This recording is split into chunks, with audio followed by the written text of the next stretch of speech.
భయపడటం? మేధావులందరూ ఓట్లేస్తేనే కదా గెలిచింది వాళ్ళు.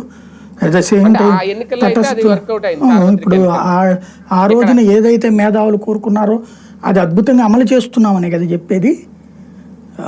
వాస్తవంగా ఎన్నికలకు ముందు ఏం చెప్పారు, విధ్వంసమైన వ్యవస్థని గాడిన పెట్టేస్తున్నాం అన్నటువంటిది కదా చెప్పింది.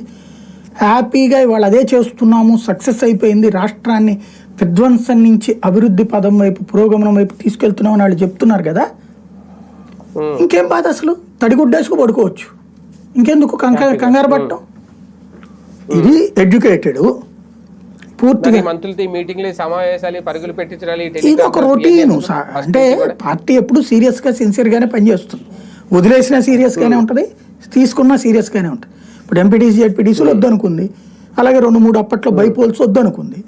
ఎందుకు అంటే సీరియస్గానే వదిలేసింది, దానివల్ల ఉపయోగం లేదు.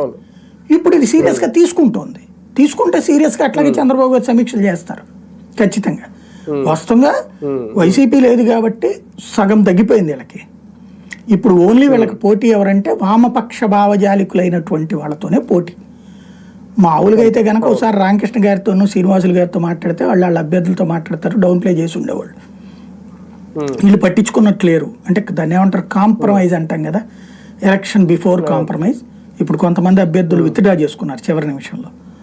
అట్లాంటివి జరిగి ఉండే ఇప్పుడు, కానీ అట్లాంటివి జరగలేదు.